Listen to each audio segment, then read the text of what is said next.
Amin'ny fifina lehibe no androsoana atao-tokantranontsika ny amin'izao fotoana izao a. Tonga amin'ny fotoantsika izay azotsika miditra indray ao amin'ny izao fandarana izao a. Ho antsika rehetra mikasika ny amin'izany atao hoe gadona ny ady lehibe farany a, tsisy aresan'ny rosia izany, izay mihitsy moa izany no tenin'androany a.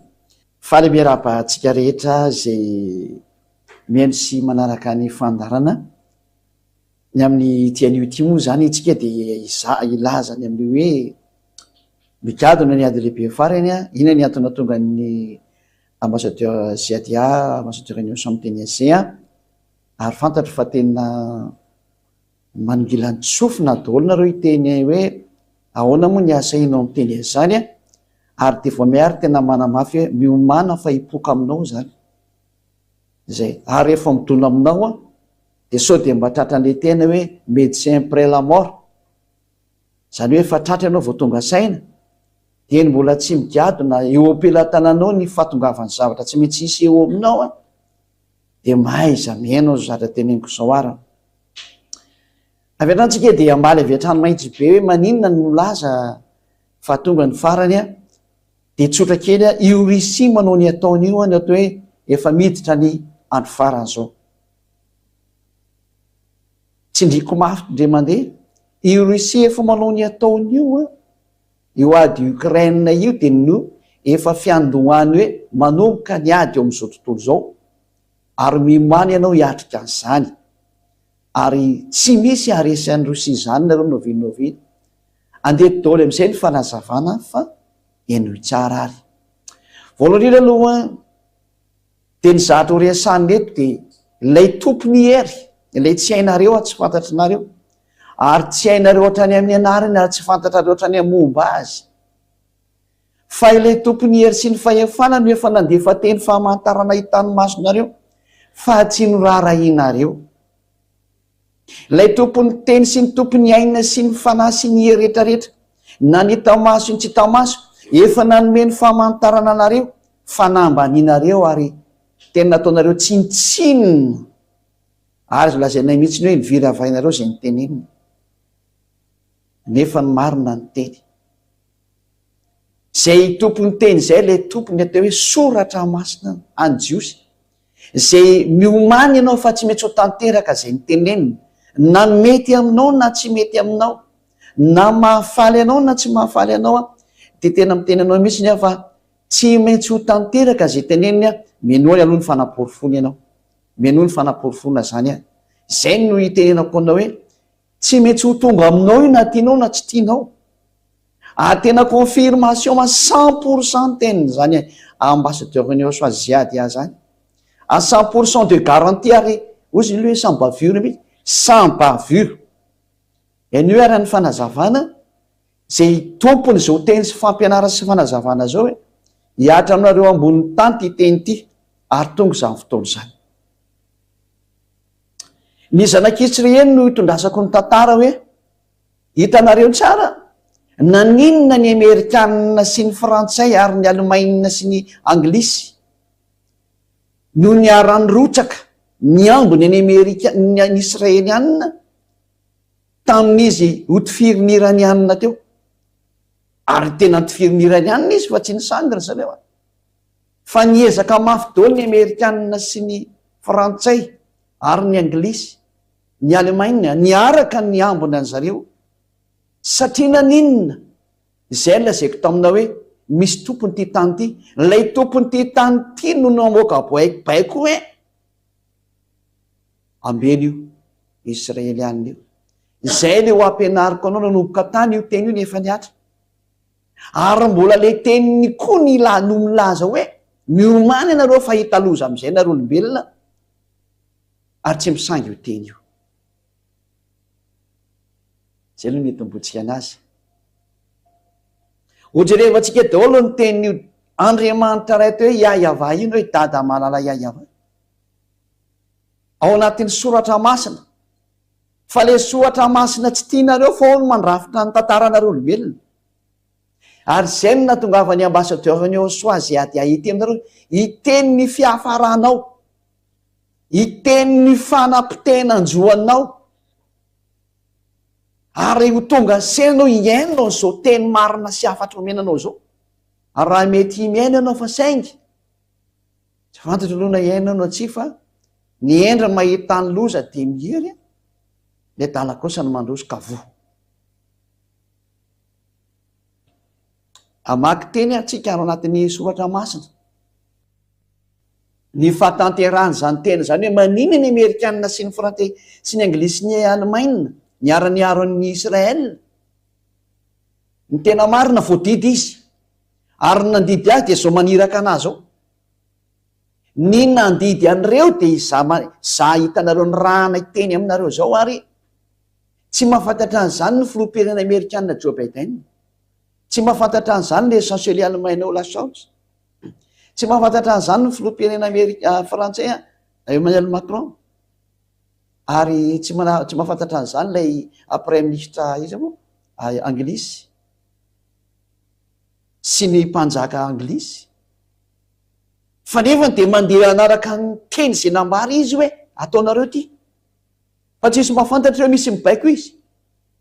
Ary mibaiko n'ilay mibaiko azy tsy azo tovirana mihitsy ny eny fa na ianao koa aza tsy afaka manohitra an'izao teneniko zao ianao na iza fa olombelona ihany anao ka tady tio fa noforonina de noho ny teny ilay namorona anao fa tsy afaka nikofoka mihitsy na président amerikanina fa tsy maintsy nanaraka ny teny lay tompony zao teny zao, tsy maintsy nanaraka ny teny lay tompony zao fanambarana zao. Tsy nafantatra ihany koa ny filoham-pirenena frantsay, ohatr'izany koa ny alemaina, ohatr'izany koa ny anglisy sy izy mety niaraka tamin'izany fa de niaro azy fotsiny israelianina. Fa naninona tsy navelona ny darona teo reo? Fa inona ny antony tsy maintsy niazaka zana ny daroana ny izy moa ny israelianina? Nefa be dia be ny firenena mba mamparely tsy arovana satria maninona? Ary maninona tsy mba niazaka zana ny arovana ny Ukraine? Nefa ny Ukrainianina zay efa mitarainy efa firy taona hoe mba meo fitaovam-piadiana zay. Naninona tsy narovana izy? Fa maninona ary niazakazaka nakany Israela nefa niaro Israelianina? Zay tsy niady raha tsy voaingana kely teo angamba zay vao nisy ray volana latsaka zay. Zany no niazaka zany. Fa maninona tsy mba niazaka zany ilay Ukrainiana efa maty daroka ny bomba nataon'ny Rosianina? Inona ny antony zany? Minanao ny valiteny satria tonga niady lehibe farany sarotra aminareo niary Ukraine zany. Ary tena lazaiko mihitsy ny hoe adalany zay mitsofoka ao. Da ho antsika ary hamaky ny teny ho jerevantsika voalohany indrindra zany ny tenin'Andriamanitra aloha ao amin'ny hoe naninona zany ninona moa ny tanteraka ty teniny mandeha ty ary maninona no manizigiza ny ambassadeur-ny Osasiadiava migadona eto ambonin'ny tany niady lehibe fahatelo tsisy masaha manakana ary tsy ho voasakana ary tsisy hery afaka manakana. Miditra izy tena tsisy masakana intsony, tsy misy hery na fahefana na iza afaka mampijanona ny intsony. Tadidio tsara ny tenin'ny ambassadeur-ny Osasiadia zay manao sini ankehitriny ilay naniraka azy, ilay Ayavaseo soa, ilay tsy tianareo ary sady tsy fantatrareo nefa tsy te lalako nareo fa manao sini zany naniraka azy zany hoe miomany ianao fa hiatry io na mety aminao na tsy mety aminao. Ary zao fanambarana zao zay tadidio tsara fa efa tany amin'ny 2003 nisy an'izao filazana izao ny amin'ny zatra ho ataon'ny Russie ary ho an'ny eto Madagasikara manokana moa dia efa nahaino an'izany histoire efa hatramin'ny ela ny teto Madagasikara, ny firenena malagasy efa nahaino an'izao histoire zao efa hatramin'ny ela fa ianareo aty ampitan-dranomasina ny tsy mba naheno an'izany.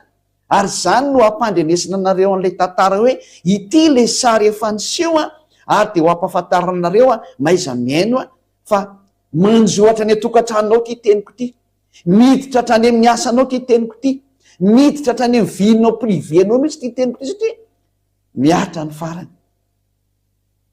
tonga ny farany. Ovaketsikara ny manomboka amin'ny tantaran'ny Israelianina eo ny angaitsika anazy. Ny tantaran'ny Israelianina, ny zavatra nanjon'ny Israelianina zany ka natonga ireo Israelianina reo ambenana mandrakandroany. Izay mihitsy mantsy io tiako taritiny hoe inona moa ny antony tokony ambenana anazy? Raha misary dia firenena miteraka problème izy. ka inona tokony embenana anazy maninona tsy mba le palestinianna no narovana raha misary anankiray satria efa misy olona efa 33 000 angamana izy raha misy an'ny olona efa maty tsy zany ve ny tokony arovana par rapport amin'ilay israeliana zy teo hoe misy mille 200 ngamba maty ny civil fa nataontsika hoe mba maso tsy miangatra ohatsiny rehefa mba samy feno 1200 na 1500 na 2000 de tokony najanona le ady satria hoe fa mba samy maty sany olona zay raha miresaka fandinina tsotra satria le mamono olona ny tsy mety fa maninona rehefa palestinianina ny vonoa de mety fa rehefa israeliana de tsy andeha nitsangana ny aro daholo fa ny tena mipetraka ary maninona ny ukrainiana zay misy midariko andro manalina taria tsy mba nivonjena hatram'izay fa ny israeliana zay tsy de maninona akoriny nohatra de niazakazana no vonjena mafy mihitsiny ary natahorana ny hoe sao de misy mamono any reto fa maninona mamaly anao ary valy teny omenanao koa le hoe ka de miomana koa fa tsy maintsy amely anao ny rosianina ianao le tsy te an'izany mihitsy ny miomana fa ianao no tratra an'izany hoe naninona ny zanak'israely ary no tratra zao olana zao ka vo te tsy maintsy ambenina hatramin'ny farany izy ny olana voalohany de reo zanak'israely rehefa nomenina ny lalàna Andriamanitra tamin'izany fotoana menana azy natokana ho azy ireo de nididy fosiny lalàna Mose de tsy narahany de tezitra io Andriamanitra io ka namely anazy am'izay hoe rehefa sy tandriamanareo teniko io de ho asiko nareo zay zany le hojerentsika inona atao le nanjao anazy aleloha raha tsika ny tenin'Andriamanitra araka ny boky amin'ny Levitikosy atoko 220 de ny 7:20 sy ny 10:20 Levitikosy vaketsika rehetrarehetra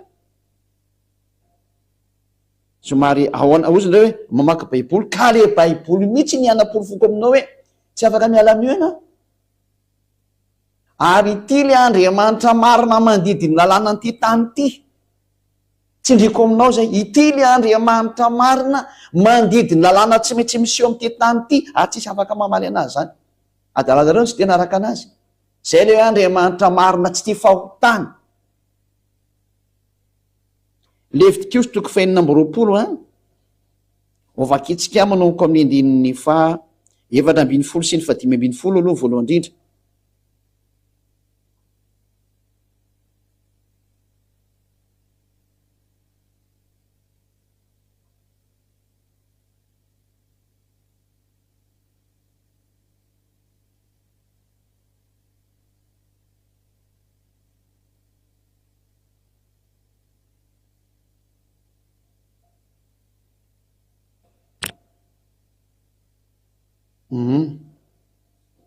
lo tserikely le tentsika aloha zafady indrindra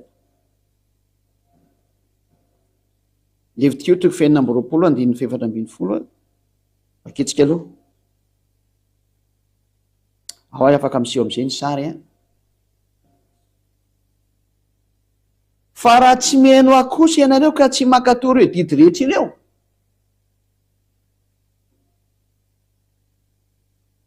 ary amaivonareo ny didiko naalana ny fananareo ny fitsipiko ka tsy ankatoavinareo ny didiko rehetra fa ivadianareo ny fanekeko eo zany de nametraka teny mihitsy ny Andriamanitra hoe raha ivadianareo ny teniko ary raha tsy mitandrana ny fanekeko nareo ary manohitra an'izay teneniko rehetrarehetra nareo de izao am'izay ary nataoko aminareo ianio am'izay ngeny andininy fa raiky amin'ny 30 ny ngamany izay no fijevantsika ny toyny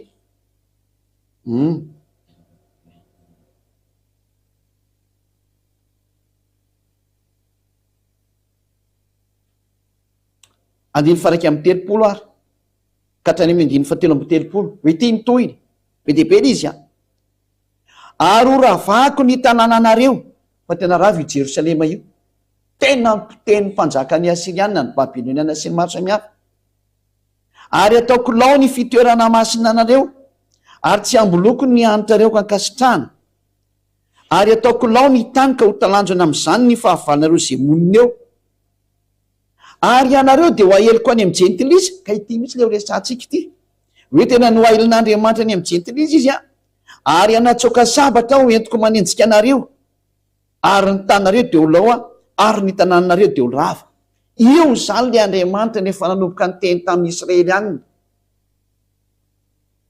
Eo anao fa tokony tonga saina hoe nga efatrano le tantà, efatrano le tantà. Hatrany ino ny aingy io resaka io. Dia norohan'Andriamanitra tokoa raha ny zanak'Israely. Fa hoarantsika aloha ny teny rehetrarehetra mikasika any amin'izay loha indray tsika jeriny toy ny tantara foana satria misy tantara tsy maintsy harantsika mihitsy aloha amin'izao rehetrarehetra zao hoe zao daholo ny zahatra nitranga tamin'ireo ina moa tamin'ireo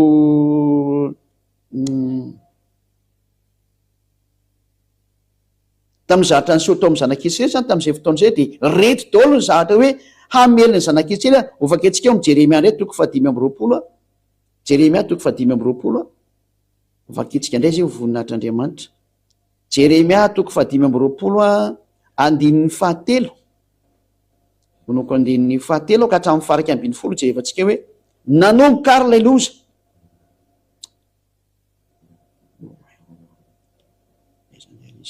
Jeremia toko 5:20.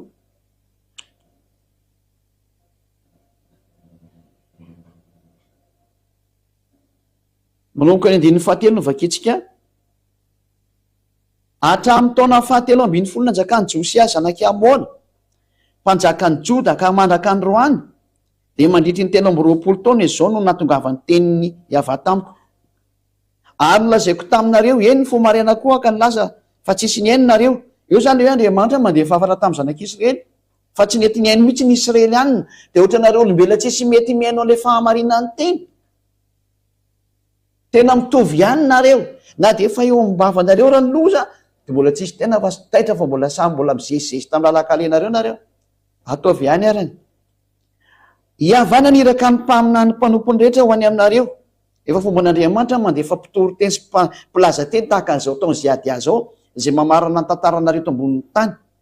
Ny fomarena koa izy ka naniraka nefa tsy nety ny ainareo nanangilana tsofina ny ainy ka nanao hoe samy miala amin'ny lalan-dratsinareo avy nareo ary samy miala amin'ny ratsy fanaonareo, ka dia onona ny amin'ny tany izay nomeny avy Andriamanitra nareo sy nazonareo hatramin'izay komandrak'izay. Tsy ny maro samihafa zany. Andininy 7 dia nefa dia tsy nety ny aino mihitsy nareo hiava mba hampatezerinareo tamin'ny asan'ny tanareo mba hahitanareo loza. Tsy nety ny aino mihitsy ny Israely anina. Ohatra nareo olombelona tsy mety miaino amin'izao io mihitsy, tsy mivaky loha sy tsy miraharaha mihitsy hoe tsy mivaky loha amin'izany zay. Miomana fa tonga aminao mihitsy tsy maintsy hivakianao loha amin'izay. Andininy 9 koa izao nolazainy ny avà tompony maro noho ny tsy niainonareo ny teniko, satria nareo tsy niaino ny teniko ozy izy. Dia indro hampanalaiko ny firenena rehetra ny avaratra sy Nebokadnezara zairan'ilay zava-doza. Nampanalain'Andriamanitra amin'izay ny fihena feny avaratra izay hojerevantsika hoe fa ahoana ny fihafandehany ty tantara ty fa eto zany dia hoe indro nilatsaka ny loza ho any zanak'Israely ary ho voaroaka izy ala amin'ny taniny. Indro ampandalaiko ny firenena rehetra ny avaratra sy Nebokadnezara mpanjaka amin'ny Babilôna mpanompo koa iava, ary ho entiko ameny an'ity tany ty sy ny poniny eto mba amin'reto firenena manodidina rehetra ireto izy. Ary ho aringako tokoa ireo ka ataoko figagana sy zatra mampisitrasitra sady ho rava mandrakizay. Io rehefa tanterahany tenin'Andriamanitra tary amin'ny bokyny Levitikos teo zany. Ary hatrahatra eo aminy ny feo mifaly sy ny feo miravoravo, dia ny feno mpampakatra sy ny feony ampakarana, dia ny feno vaty fikisombaly ary ny fahazavan'ny jiro. Ary ity tany rehetra ity dia ho foana sy olonao, ary ireto firenena rehetra dia ataoko manompo ny mpanjaka amin'ny Babilôna 70 taona. Zay ary le atezerin'Andriamanitra fa nomboka ny latsaka. Tanteraka vele izy valiny diory izy niatra tamin'ny ino moa tamin'ny zanak'Israely io loza be mahatsiravina io. Andao ke vakitsika amin'izay ny tenin'Andriamanitra mbola votohan'izany tantara rehetrarehetra zany dia hojerevantsika amin'izay ny eo amin'ny mpanjaka faharoa toko 7:20 andininy 5 sy ny 9 nitantsika ny hoe ny ino moa ny mpanjaka Asiriana namely an'zareo Babiloniana, namely an'zareo Israeliana zafady vakitsika zay tena nomboka tany amin'zareo Asiriana namely anazy dia ny Babiloniana, dia ny Mediana sy ny Persiana samy namely ny zanak'Israely. Io zao le bokyny Jeremia ny teny io izy io. Dia ndao avakitsika le mpanjaka faharoa toko 7:20 andininy 5 sy ny 9. Mpanjaka faharoa toko fafito ambin'ny folo a andiny fahadimy sy ny fahenina andiny fahadimy sy ny fahenina hoe namely ny zanak'Israely tokoa ara ny afafirenena dia nanomboka tamin'ny mpanjaka ny Asiriana. Mpanjaka faharoa 17:5-6 hitatsika ao anatin'io teny io. Dia niakatra ary ny mpanjaka ny Asiria ka nanenika ny tany ary niakatra tany Samaria izy ka nanao fahirano azy 3 taona. Ity Samaria ity zany kapitalin'ny Israela tamin'izany fotoana izany. Ary tamin'ny taona fahasivy nanjakan'ny Osia no nahafahan'ny mpanjaka ny Asiria tamin'ny Samaria dia nentino baby tany Asiria ny Israely ka namponeny tao ala sy tao amoron'ny abora Gozana zany ary teny amin'ny tanànany Mediana. Io zany dia teny milaza mihitsy hoe tanteraka tamin'ny Israeliana ny famelezana anazy. Dia tao aorianan'io moa nitsy ny Mediana sy ny Persiana, ny Babiloniana zany. Io fa voalazan'ny soratra masina teo nanafika izy dia sy ny maro samihafa. Andao pitsika farany zay teny zay eo bokyny mpanjaka foriny faharoa toko 7:20 andiny 7 sy ny 1:20. Mpanjaka faharoa toko 7:20 amafisiko tsara aminareo zay mo fantatreo mihitsy fa tanteraka ange ny teny 7:20 eo amin'ny andiny 10 nga manomboka vakitsika.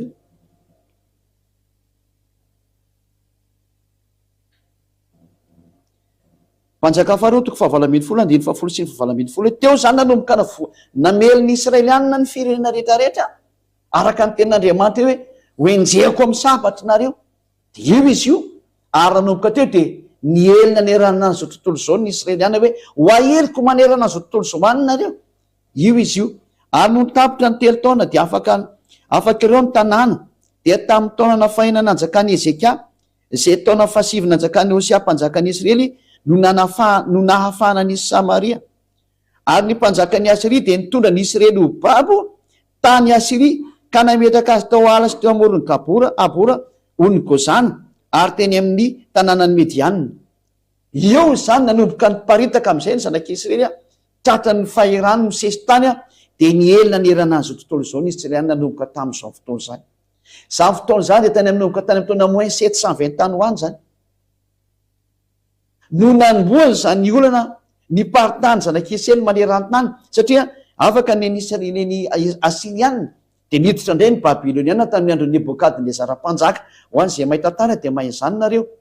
Eo niditra Nebokadnezara mpanjaka namono Israeliana dia niditra indray avy teo ny Mediana sy ny Persiana dia niditra ny Grika dia niditra ny Romana dia niditra avy hatrany amin'ny teoriana moa dia nisy nataony Hitler tena maty volotao zareo Israeliana tamin'ny andro Hitler. Hitatsika tsara 6 millions isy an'izy efa maty. Famonoana natao an'ireo jiosy ireo ary ny farany dia isa hitatsika eo izy ny farany amely anazy fa ty tsy maintsy misy mamono ireo hatramin'ny farany. Reo Israeliana reo efa vozina tsy maintsy vonono ireo ka eo amin'izay sary zay mihitsy tsy maintsy misy miaro anazy mba hatongavany amin'izay satria raha tsy misy miaro anazy dia horitra io Israeliana io. Dia zay tsy maintsy erovana anazy hoe ambeny io Israeliana io. Zay na tonga ny Amerikana miambina anazy satria miambina an'le amely anazy farany. Hoe iza ny voalaza amelan'ny Israeliana sy amely an'izao tontolo izao. Dia tanao tsara zany fa raha misy tsy maintsy miambina ny Amerikana, misy miambina ny Israeliana, ny miambina ny Israeliana dia tsy kafa ny Amerikana. Dia tsy maintsy misy fandonaniny zany dikan'izay ary ny fandonaniny dia ilay tsy maintsy amely anazy. Ka mandra-piavin'le amely anazy dia tsy maintsy arovana izy aloha sao dia lany ritra ao. Tsy haiko na araka anareo le teny na tsy araka anareo fa efa somary lasa loha kely ny teniko fa zany io tantara io. Eo ambeno izy satria tsy maintsy miandra le amely anazy amin'ny farany izy satria efa lasa dolo ny amely anazy teo. Mbola lava be ny histoire izy misy resaka biby mbola ampianarina antsika hoe le biby avy eo anatin'ny ranomasina izay manana tandroka 7 ino moa tandroka 17 mbola ho avy zay. Fa ny tantara efa marina no efa lazavaina amintsika hoe tsy maintsy tanteraka io na tenao na sy tianao. Ary zay zao ampianarina antsika etra tokantrano hoe mahay zany miaino sy mandray fa tsy maintsy tonga ny ady lehibe farany izy efa mandeha io efa mandeha le izy fa tsy ho tapaka intsony ary tsy azo tapany intsony, tsy misy herina fahefana ampitany ty mazo manala an'io na manaisotra an'io na mampijanona an'io, fa zay mikitika an'io mampijanona an'io no potika sy horava izy. Zay mikitikitika an'io na iza na izy na hery avaiza na fahefana avaiza no potika sy rava. Zany le dada mahery indrindra iavanao anaran'ilay naniraka an'izay adiady tonga ty aminareo ety. Tsy azo sangina ny teny etony eto, tsy tenin'olombelona ny teny eto fa tenin'Andriamanitra mahery, ary lay mitondra ny teniny lay tsy azo sangina. Fa marina ny teny fototra zany ho voninahitry dada iavasy eo soa. Ary tsaroa fa tena fitiavana lehibe famonjeny ity. Leo tsikely toy izay tsigera ny teny hoe inona raha no nitranga rehefa tanteraka zany teny zany a efa voaroaka zareo, satria de niditra ny Babiloniana de nandroaka anazy, nanao sesitany sy ny karazany a, de niditra daholo ny rehetrarehetra farany paritaka maneran-tany satria niditra ny Grika, niditra ny Romanina, de niparitaka manerana zao tontolo zao ny ino moa ny Israelianina, de tonga ny eran-tany, tonga hatrany amin'ny faritra avaratra zao tontolo zao, tonga hatrany amin'ireo Occident rehetrarehetra reo niparitaka ry zareo. Zay rehefa niparitaka ry zareo de aitsika tsara moa fa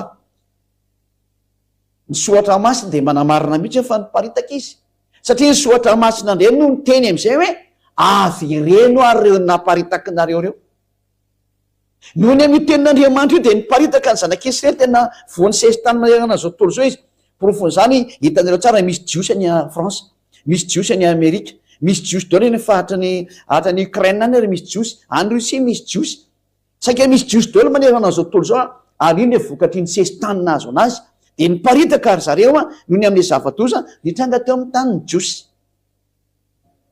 Ary rehefa niparitaka ary zareo de ny zavatra nitranga am'izay taorinany zany nivoaka ny tenin'io Andriamanitra io hoe ianareo rehetrarehetra zay nanaparitaka an'ireo jiosy reo avy reninareo amin'ny taniny izy, ary rehefa averinareo amin'ny taniny kosany izy de ambeny tahaka ny fiambina ondry kely de fiambesina ny ondry zany.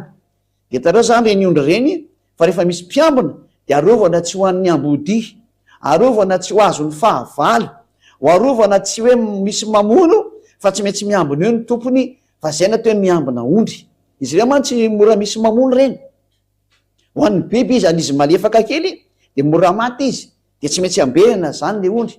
De ozy ho Andriamanitra marina sy mahery io zay tsy azonao divirana ny teniny hoe tsy mahafantatra an'izao Joe Biden président américain, tsy mahafantatra an'izao Emmanuel Macron président frantsay, tsy mahafantatra an'izao lay izy moa lay prime ministre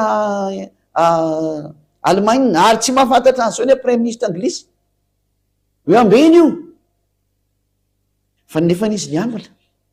Zany le Andriamanitra tompony teny sy tompony ainao sy tompony zao tontolo zao, rehefa miteny izy de tsy misy mahazo mamaly zany. Tsy maintsy manaiky daholo nareo fa olombelona ihany nareo ne, tady teo fa olombelona ianao, olombelona kely anao fa tady teo, misy mpamorona anao. De aza miteny hoe ahoana moa ianao manana fahaisana miteny ohatran'izao, mbola ho hainao zany aoriana kely fa mbola tsy androany tsy amin'ny rapitso, fa ho hainao am'izay izy le miteny aminao sy miresaka aminao. Fa fantaro ny hery sy ny fahefana mandeha makany aminao any hoe aza mikitikitika an'izao hatsarana izao fa zaranao aza mahaino an'izao fitiavana be omenanao zao. Zao fa kitsikara ny tenin'Andriamanitra ao amin'ny bokin'ny Jeremia toko faraka amin'ny telopolo de manaoko amin'ny andininy fahafolo ny vakitsika zany. Jeremia 31:10 ho vakitsika. Danangenareo mihaino tsara ny tenin'Andriamanitra sy vakike de hitanareo tsara ny fahatanteran'le teny de ho tsara ty teny ty. Raha mba maheno an'izao filoham-pirenena Amerikanina tonga saina izy, raha mba maheno an'izao filoham-pirenena Frantsay mba mety ho tonga saina izy, eny anie mba hiaino daholo rehetrarehetra, eny anie mba hiaino daholo rehetrarehetra fa ny tantaranareo sy ny mandravitra ny fiafaranareo zao tany teneniko eto zao hoe tsy misy ninona azo nareo atao ntsony fa olombelona ho anareo, namboarina, vovoky nareo, mety levona. Fa zao teneniko aminareo zao tsy levona mandrak'izay zao. Izy io miantio arako, eny io arany teny Jeremia 31:10.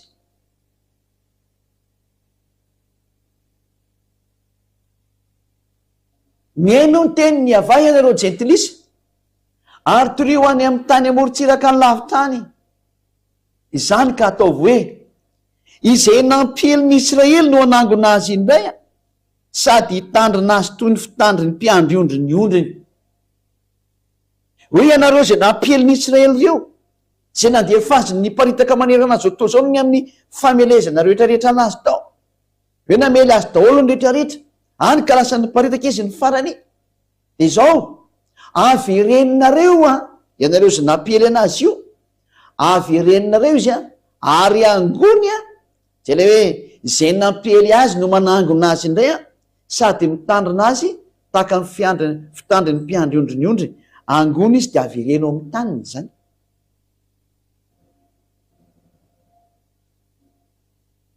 Ary rehefa tao averiny eo amin'ny taniny izy de ambeny tahaka ny fitandry ny mpiandry ondriny ondriny. Iza ny Andriamanitra amin'ny teny ohatran'izany ka tanteraka ny teniny. Fa nefa zany teny zany de tany amin'ny taona -500 misy an'izany teny zany. Tany amin'ny taona -500 talohan'ny Lazero no misy an'izany teny zany.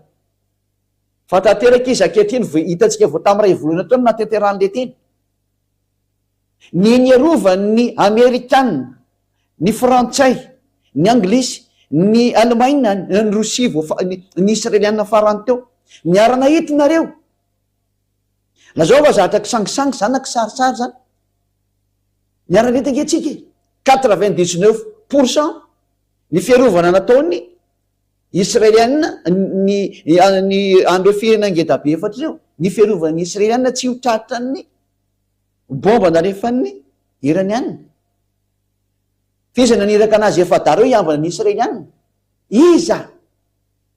Iza no naniraka ny président Joe Biden, iza naniraka ny président Emmanuel Macron, iza naniraka le chancelier allemand, ary iza naniraka an'ilay ino mo le premier ministre Anglisy naniraka azy hiaro an'ny Israeliana. Fa inona nga prala nga reo mpianakavy. Fa maninona nanino reo nandeha niambana sy niaro.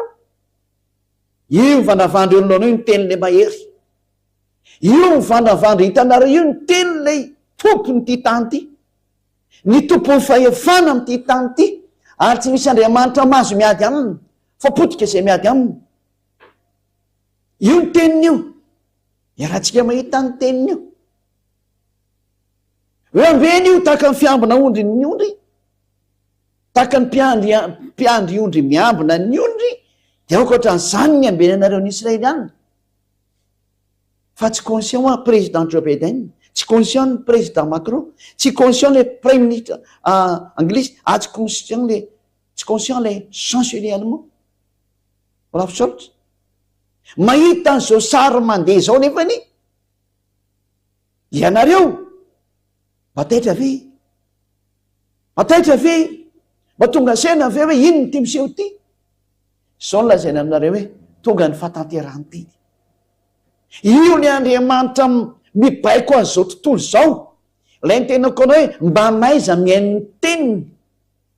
Fa io le tsy tia fahotana ary tsy manaiky mpanota zany makany aminy. Hoe ohatra lasa toroteny ka izy tenin'Andriamanitra tsy maintsy miditra kely mba ny sainanao hoe mba maiza miaino an'izao famonjeny zao am'izay manomboka androany. Fa olombelona ny foronina ihany ianao fa tsy tompony ty tany ty, tsisy tompony ty nareo ny nandray. Fa ny tompon'ilay mandidy, io ny tompony zao. Ndroany le Israeliana tsy afaka namaly fa ndroany izy de namely daholo ny fahavalo.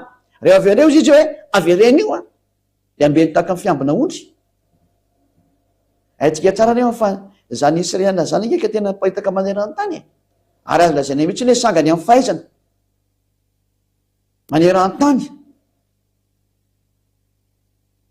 De nasina naverina rehefa avy eo, niverina izy tamin'ny taona 1822 ary naverina tamin'ny alan'ny roaplanina sy ny sambo ry zareo. Nanomboka tamin'ny taona 1822 izy naverina tamin'ny taniny ary ny zavatra nahafinaritra tamin'izany de lasa nahazo ny falefan'ny tenany izy. Ary ny Société des Nations namerina azy na le hoe SDN, Société des Nations, izay niova hoe ONU ankehitriny na hoe Organisation des Nations Unies. Zany no namerina ny Israelianina tamin'ny taniny, ary ny lohalarana tamin'izany ny Amerikanina sy ny Frantsay mihitsy. Ny Amerikanina sy ny Frantsay dia ny Anglisy, ary namerina koa ny Alemaina mba nanarakaraka tao ihany taty aoriana. Atria tratran'ilay tenin'Andriamanitra daholo averenao amin'ny taniny io. Ny Alemaina moa tsy afaka nanao ihany satria zareo raha mbola namono ihany taty aoriana, mbola nanao abibiana ihany koa zareo tany aloha tany. Zava misy dôlidôly zany fa tsy moa tsy hiditra lalina mihitsy ny tena marina mizaha tany seho tamin'izao fa tena namono zany ireo tena izy ary voaterina merina rehefa avy eo. Ka noho ny izy voaterina merina izay indrindra no nahatonga zareo hoe miambina azy. Ka rehefa tao anatin'ny tariky ny Amerikanina moa izy ny lehibe rehetrarehetra dia niambina daholo amin'izay na Amerikanina na Frantsay na Alemaina na Anglisy tsy zetra taritarika niaraka tao. Samy niara-niambina ny Israelianina daholo farany teo. Lazao raha tsy tanteraka izany teny izany. Zay ny valianao voalohany ilay miteny hoe aiza ny mahaposibla ilay hoe Rosianina hono no tsisy maresy. Zay aloha valio. Ary raha nahelana tokony sakananao izany teny izany tsy handeha. Reo filoham-pirenena ngeda be reo nefa tsy nasakany an'ilay teny fa izy koa raha tsy mahala hoe voabaiko anie fa misy ny baiko. Ary le mibaiko ny lohanareo dia zao naniraka azy ao. Alay naniraka no mibaiko ny lohanareo olombelona fa nareo tsy mahay. Zany mahatonga na miteny hoe mba maiza mihainao zao teny zao aza be famalina. Aza be famalina fa maiza miaina.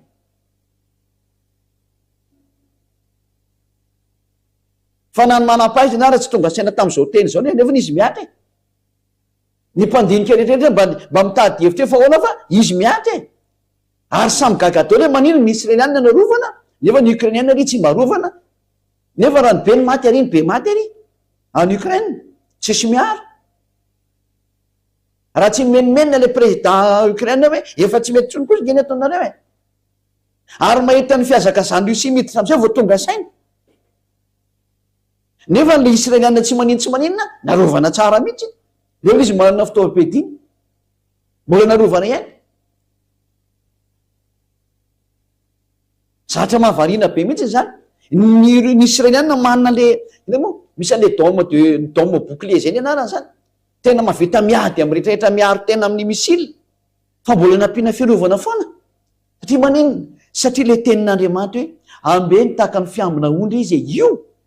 Ambeny tahaka ny fiambina ondry izy dia nampiarina. Ko raha ny filoham-pirenena manerana ny tetanindreo monsieur le ngezabe reo raha moa nanaraka ny tenin'Andriamanitra izy ianao. Izy ianao izay mahita sy mandray io no monsieur mamaly. Fa misy daholo io teniko io e.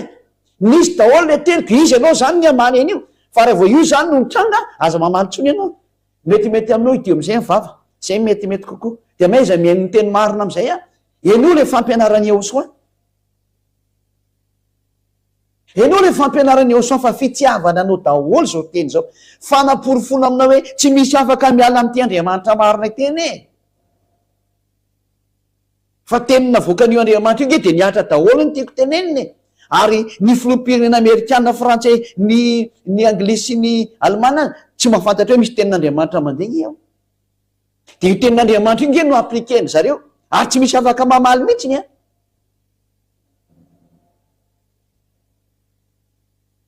Satria manjary raha misy miady amin'izao ny Israelianina dia ny tranga eo manjary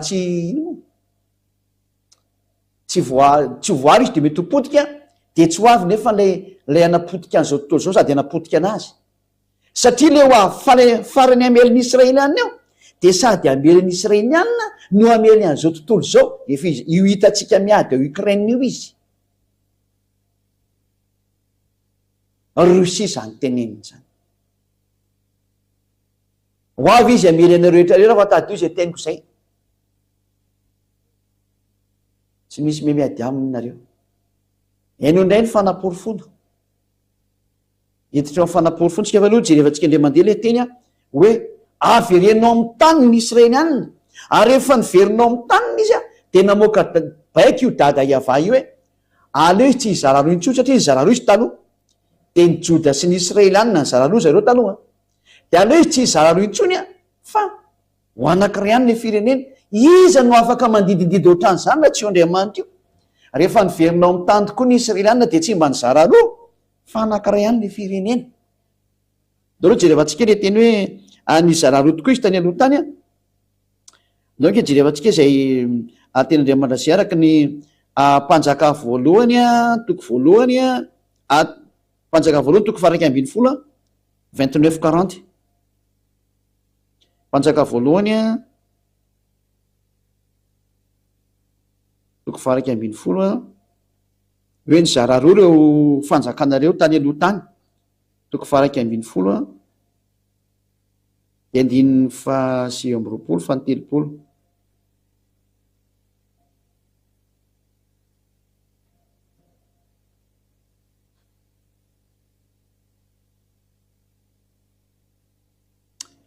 Manjaka voalohany toko faha 1:20 andininy fa 9:20 ka hatrany amin'izay hafarany ao.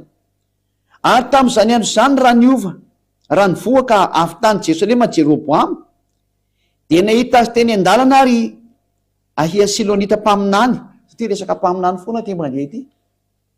Io zany hoe ary ianao koa zany ve mpaminany matoa teny ity teny ity ho hitanareo eny fa aleo arahana fotsiny teny. Dia nahita azy teny an-dalana ahia Silonita mpaminany ary ihany tafy lamba vaovao ary izy roa lahy ihany no tany an-tsaha. Dia niraisy ny ahara ny lamba vaovao izay notafiny ka notsiariny 12 ary izy tamin'ny Jeroboamy. Raiso anao ny tapany 10 fa izao nolazainy avahan'Andriamanitra ny Israely. Indro izao efa nendaka ny fanjakana ho afaka amin'ny tanany Solomona ary omeko anao ny firenena 10 nefa ny firenena iray dia mbola havela ho azy ihany noho ny amin'ny Davida mpanompoka sy Jerosalema tanana izay novidiako hatramin'ny firenena Israely. 7:30 satria efa nafoy ahy izy ka niankoka teo anatreny Astarte. Ty zany lay mpanjaka Solomona zany lasa nivadika nanompo sampy dia tezitra Andriamanitra dia nizaraindreo ny fanjakana.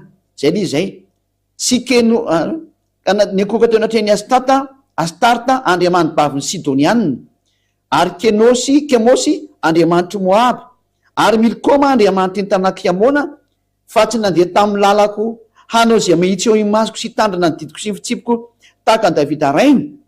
Nefa tsy esorika eo an-tany avokoa ny fanjakana rehetra fa ampitoeriko mpanjaka ihany izy amin'ny andro rehetra iainany noho ny amin'ny Davida mpanompoka izay novidiako satria izy no nitandrina ny lalako sy ny didiko. Fa esorika eo an-tanina ny zanako kosa ny fanjakana ka omeko anao nefa ny firenena 10 ihany. 9:30 fa firenena iray ihany no omeko ny zanany mba hisy faniloan'ny Davida mpanompoka eo anatrehako mandrakariva any Jerosalema tanana izay novidiako ahy hametrany eny anarako. 9:30 tiany tantarany hoe misy mihitsy le nizara roa izy ary ianao no alaiko hanjaka amin'izay rehetra iriny fananao ary ho mpanjaka amin'ny Israely. Zay keto zany dia voalaza amin'izay hoe ny eo ajanona sesary amin'ny taranaky any amin'ny Solomona zany dia Joda sy Benjamina. Zay le izy fa ry amin'ny taranaka Israeliana kosany dia hoentiny ty eto hoe Jeroboamy ty ary ny fanjakana ny firenena 10 Israely zay ny hoentiny ny taranaka 10 Israely zany nizara roa zareo. Dia zay na tonga hoe lasa nisy ry Israelianina ary nisy ny atao hoe Joda sy Benjamina no miaraka ary ny atao ny Israelianina. 10 amin'ny ilany fanjakana ray, 2 amin'ny ilany fanjakana ray ary miady tsy akijanona mihitsy ny mora eo hatramisy vonisesy tany mbola miady ihany izy. Dia tany misy dia rava tany zany. Dia namoaka teny amin'izay Andriamanitra hoe rehefa miverina izy dia atao fanjakana tokana. Dia hitanareo hoe lasa Israelianina tokany amin'izao fa tsy misy tsony le Joda sy le hoe Joda sy Israelianina rava le izy zany tsisy azay tsony. Dao raha vakitsika amin'izay le tena Andriamanitra kasika amin'izay any amin'ny bokin'ny Ezekely no vakitsika ao jerevantsika kely bokin'ny Ezekely toko faha 7:30 andininy faha 2:20 no vakitsika avy hatrany amin'ny anaran'ny Hosoa. Ezekely 37:22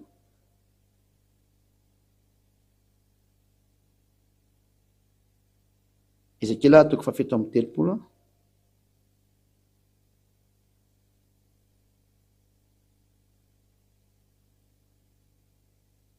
Ezekely 37:22 aleo hatra andeha vakitsika andiny faraika ambyroapolo hatra ny hoe famerenana ny israelianina amin'ny taniny manomboka amin'ny raiky ambyroapolo ka hatramin'ny roa ambyroapolo de lazao aminy hoe izaolona izay ny avaha tompony maro ino zao aka ny zanak'israely avy any amin'ny jentilisa io ary le teny hoaraiko avy any amin'ny jentilisa zay naleny eny hangoniko avy any amin'ny manodidina any izy ka hoentiko ho any amin'ny taniny ere hoe averin'andriamanitra any amin'ny taniny zany iny le teneniko teo ary ho ataoko firenena ray any amin'ny tany izy de any atendrombotriny Israely ary ho mpanjaka ray ihany no mpanjakan'izy rehetra ka tsy ho firenena roa intsony izy ary tsy saraka ho fanjakana roa intsony tena tanteraka mihitsy rehefa niverina am'izay ny Israely any tao amin'ny taniny tsy ny saraka roa intsony fa anankiray any mbola ilaza fe ianao fa mbola maherin'io Andriamanitra io ianao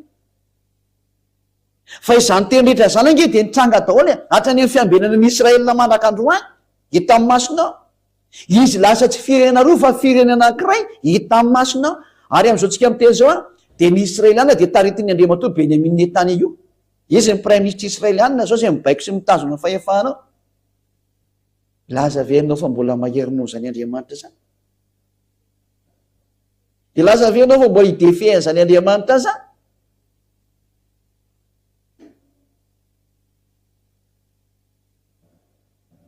samy mieritreritra tsika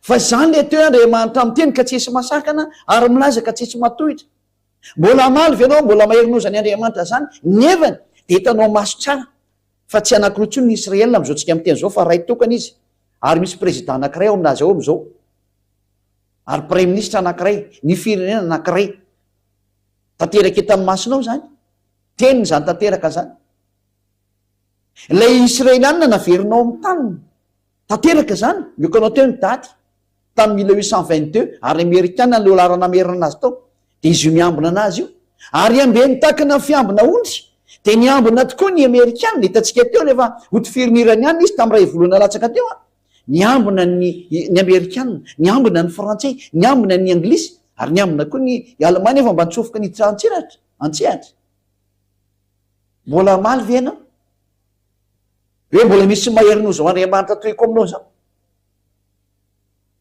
fa io le tsy tia fahotana io le tena za tsy mihaino mpanota ary zany ny ampianaran'izao zay ady azy ao nitaonanao tsy ho mpanota mbo tonga am'izao fahamarinana lehibe zao ary io Andriamanitra io am'izay no ny teny hoe miomany ianao fa ho resindrosi daholo ary tsika hiditra am'izay sehatra zay am'izay hiditra am'izay sary zay tsika hoe maninona ny voateny am'izay rosi hoe tsy afaka miady am'izany nareo tsy afaka miady am'izany na ny Amerikana fa raha vao miady am'izany de potika nareo de meko mivalony potika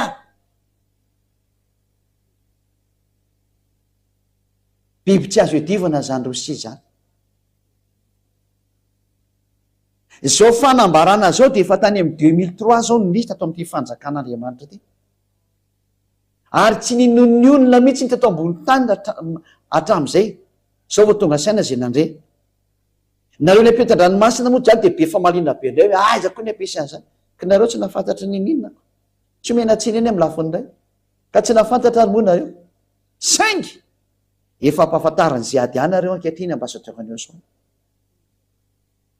fa zany tantara maiko anao zao de efa tany amin'ny 2003 daholo zany de momba nyity Rosia ity tady diova tam'izany taona 2003 zany de mbola voavy hipotika izy ane tsy matanjaka ny Rosia tam'izany 2003 zany lazaiko anareo ary zany moa tonga nareo tsy mino anazy mihitsy hoe io de avitana potika ny Amerikana zao tontolo zao potika ny tsara mihitsy io ary lazaiko anareo mihitsy fa tena tsisy dikany ihany manapotika an'io biby ho hitanareo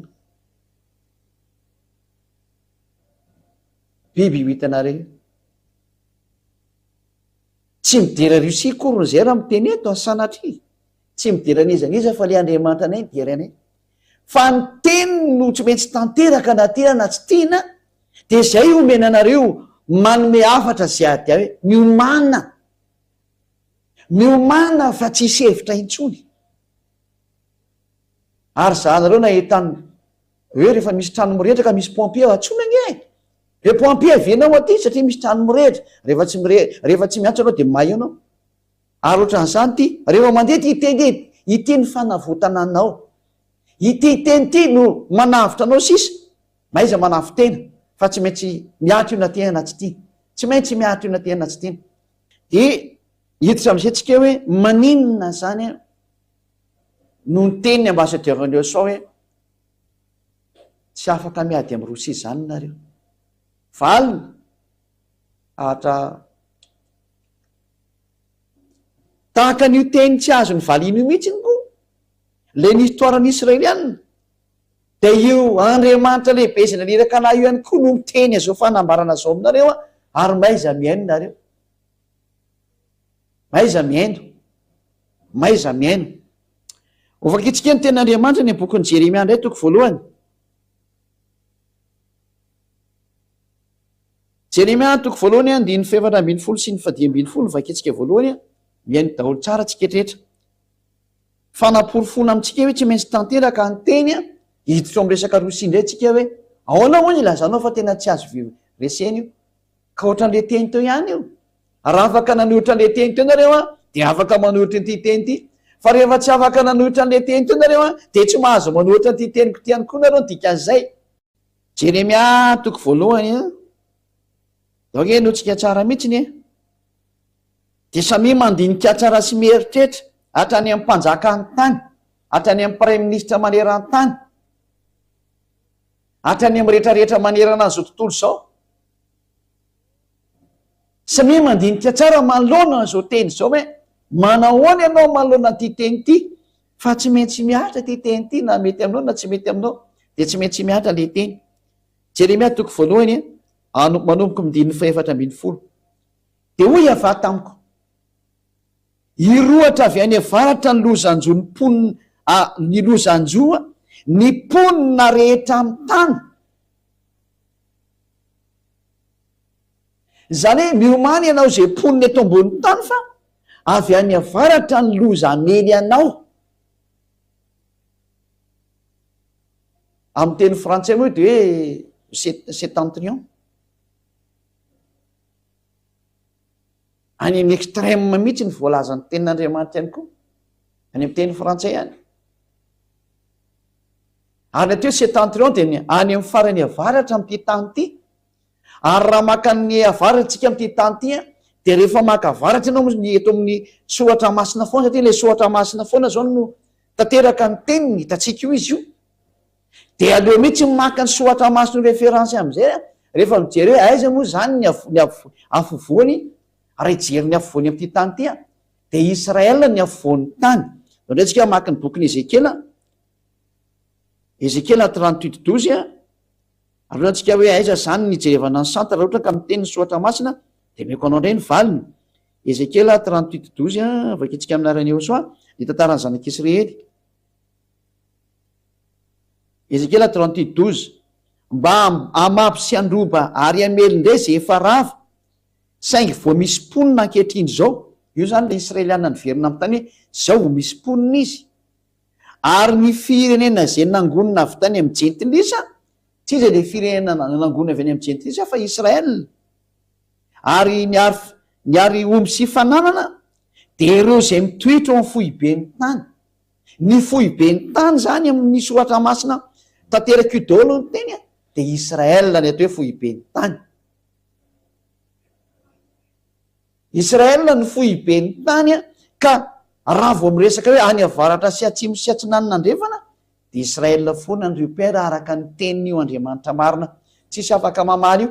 Koa ny président américain io nanaraka automatika tsy afaka namaly, président frantsay nanaraka automatika tsy afaka namaly, izy filohan'ny européenne zao union européenne izy ny lehibe ao, nanaraka automatika ny anglisy tsy afaka namaly, manaraka automatika ny Allemagne tsy afaka namaly, rehetrarehetra zany tsy afaka mamaly. De ianao no izany mbola afaka maly ianao. Tananao mieritreritra amin'izany teny zao fa tena tsy misy azo io valiana mihitsy ny le teny. Ka raha miteny hoe veny avaratra zany de ny centre zany Israel. Ka iza zany le eo avaratra de rehefa jerevantsika ny eo amin'ny avaratra de ny avaratra ny Israel ny Moscou Russie laotsika ijery an'izay sary zay vetivetika hatro ny manana sary tanina de tsika misy sarytany any ty atsika ampiasaina tsy haiko na tonga ihany tsika io ary izy io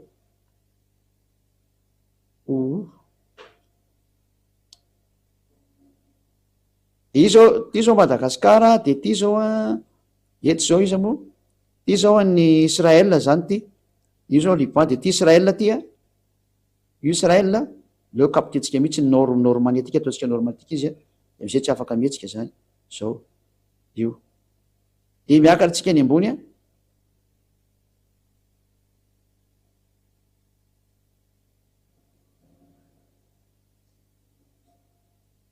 de ny ato ambany ny ambony niakatra zao sary niakatra ny sary de jereva amizay fa tonga aty rositsika rehefa kelikely io ary Moscou eo ambony io nampidiniko mahitsy hatran'izao mihitsy l izy de trany de io varavara be eo amizay Moscou io ito Russie ny eo ambony eo rehefa mijery nareo io Russie voilà vao miteny Moscou tsy de fantatsika fa Russie ny dikan'izay io izy io ny tany Russie io nahita Moscou tsika teo mantsy io izy teo zay tsy efana tsara hitantsika teo izy io fa tsy taoko ndreny naleny teo nakaizana izy teo lasa mihitsy ny izy teo zao le vetsika le mandeha zao de io izy io de raha mety ato ambantsika zao de io Israel ito Israel ito io varavara be io Israel ity ambany ty io Israel zao itazanareo io Israel io de miampiakatsika amizay izy ataotsika tsy mihetsika mihitsy fa de miakatra fotsy makantana satria ny avaratra moko ambony dikan'izay any ambony de fa tonga ambony atsika hitatsika tsara amizay fa mosy koa no mivandravandra be ato ambony ato amizay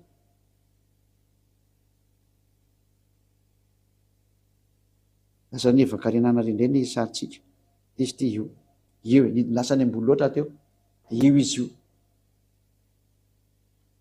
io Moscou avaratra rehefa miainga avy ety ambanitsika de any amin'ny farany ambony eny Moscou ny eo ambony eo sy ny tanin'ny Moscou de tapitra zay de io le voalaza sotra masiny hoe any amin'ny farany avaratra ny loza mely ny tany rehetra avetsika vakina amizay izy teo rany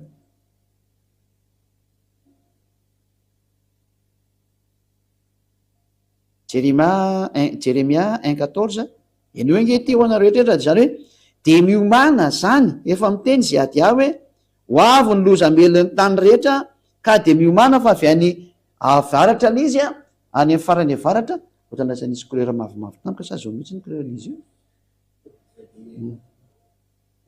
de hoy avary tamiko irohatra avy any avaratra ny lozanjony tany any ponina rehetra amin'ny tany de mbola en'olo teny fa indro tsoko ny fihena rehetra amin'ny fanjakany any avaratra hoy ava de atonga izy ka samy hametraka ny seza fiandriany eo anylohany teo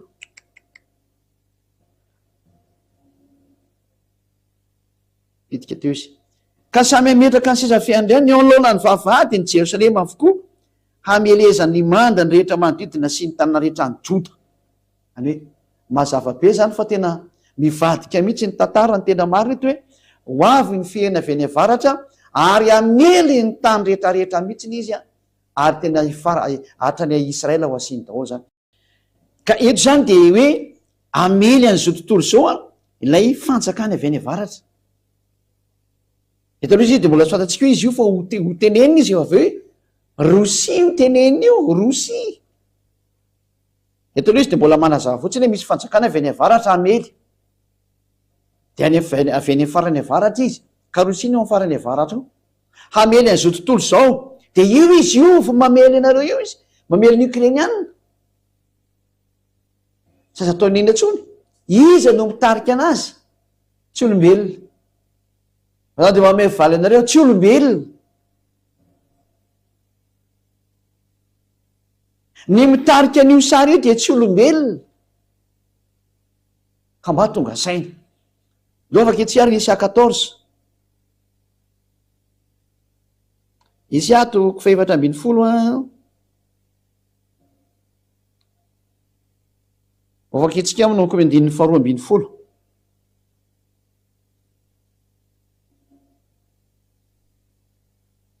Enio tsara ty Esia 14:12 zany a vakitsika voninahitry tady Avasiosoa.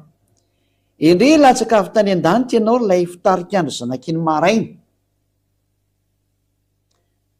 Eotrany de misy fitarikandro ka kitana moa hoe fitarikandro zany avy eny ambony eny dikan'izay milatsaka amin'ity tany ity.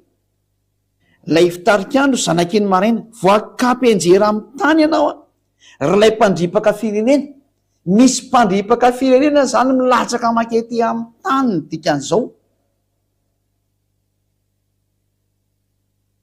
De hoe zony izy ino ataony ty zany tsy olombelona fa raha voaketana zany moa de zavaboary avy eny amin'ny lanitra ambony iny reo extraterrestre reo zany resahana zany.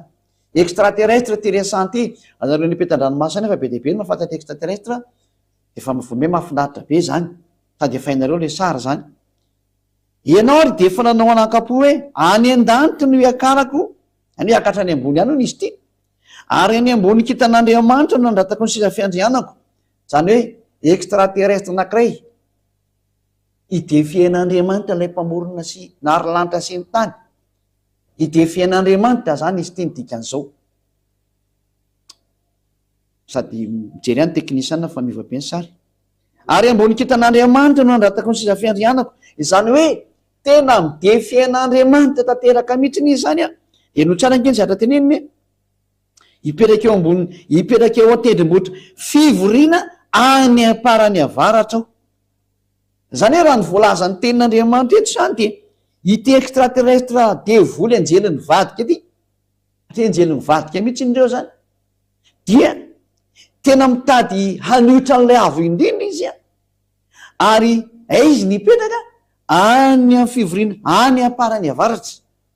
Zany hoe hitarika ny fivoriana ny afarany avaratra izy zany a. Zany hoe reto extraterrestre zay lazainy sotramasana falantsika ty an-tany reto de ho any amin'ny farany avaratra izy a ho any Rosia ny dikan'izay. Atria hitantsika efa ny farany avaratra miala ny Israela nge ka Rosia.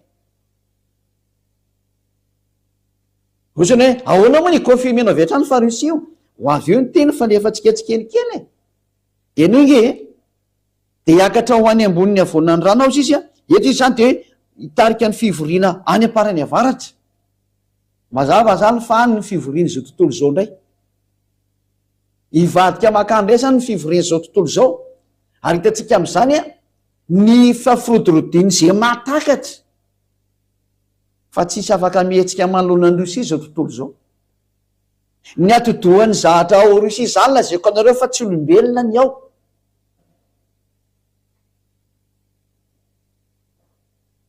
Tsy mahatakatra an'izany nareo. Hitanareo eny ihany ny toy ny tantara aza mba miteny mitsaka ny Amerikana nge ny matanjaka indrindra sy ny OTAN valy teny meko anao non zéro zany. Reo fotsiny tsy avela mihetsika de tsy mahazo mihetsika. Mbola herin'ny dada Iavasiosoa tsy mampetsika an'ireo nefa n'izao efa tsy tazomina tsony izy. Zay no mahatonga an'io zatra io fa mandeha. Zany hoe hipoaka fe ny bomba nucléaire aleoloha vovonjy ianao fa tena ho apoka mihitsy io.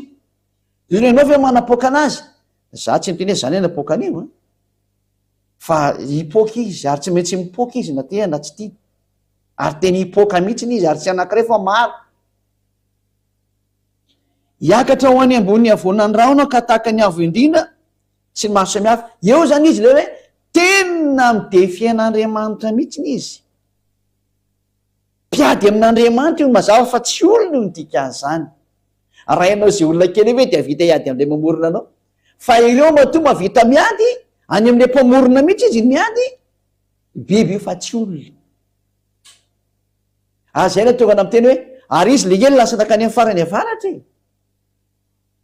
ka ataonao ahoana ny ady amin'ny biby ianao zay olona kely io ary le biby edivanao zahatra le avy ao amboninao mahafantatra zany resaka zany daolo na président américain na président frantsay na président ny rosiana na président sinoa na ny président mondial mahay an'izao teneniko zao hoe misy force ao ambony eo zay atahorany olombelona nefa ny force atahorany io biby ny atahorany fa tsy le Andriamanitra namorona anazy.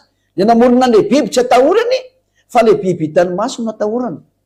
Mampime kely le olombelona tahaka ny rehetrarehetra zay mitovy hevitra aminareo le tsy tian'ity famarinana ity. Le biby namboarina indray no atahorany fa tsy nanamboatra le biby no atahorany. satria matoa misy nanamboatra iny zany ny mahery e. nefa mahavarina nareo le namboarina eo ambony lohanareo no atahoranareo, de le extraterrestre nareo le extraterrestre mampianatra nareo oviny zany no atahoranareo, fa tsy ny Andriamanitra tompony sy ny fahefana nanomena azy ny saina sy natonga anazy ary tamin'ity teny tany ity, zany tsy mba atahoranareo. Satria ny teny io milaza io e, za tsy tia mpanota, de zay le sy tianareo zay teny zay, kanefa nareo afaka miala amin'io teny io. Ozy le olona hoe zay mipary aminao fa tsy marina zany tenina zao, aza miteniteny foana. Olombelona kely ihany anao fa aza manao an'izany. Ary raha diso zany teniko zany de tokony tsy niaro ny Amerikanina, tsy niaro ny Israelianina, fa matoa izy niaro voadety izy ny dikan'izay. Ka ianao nga mahery noho ny Amerikanina, ianao nga mahery noho ny Frantsay, président Frantsay, ianao nga mahery noho ny Anglisy sy ny Allemagne, reo nge ny force ny otaniny e. Ary raha ohatra anao ka momba n'izany hoe Amerikana sy ny Frantsay sy ny Allemagne sy ny Anglisy zany e, ka reo mihitsy angeny nanaraka an'le baikiny hoe Andriamanitra toriko aminao io e. Le tenin'Andriamanitra tato no mibaiko anazy, de ohatr' zany koa io. Ity teny ity no mibaiko any Rosia hoe ataovy ny ataonao fa tsy mahazo mijanona intsony ianao. Didiny ianao tsy maintsy manao ny ataonao hatramin'ny farany, atria tonga ny fotoana tsy maintsy manao ny ataonao ianao. Ary efa ho avy ny hamalinanao mantsy. Ary lay biby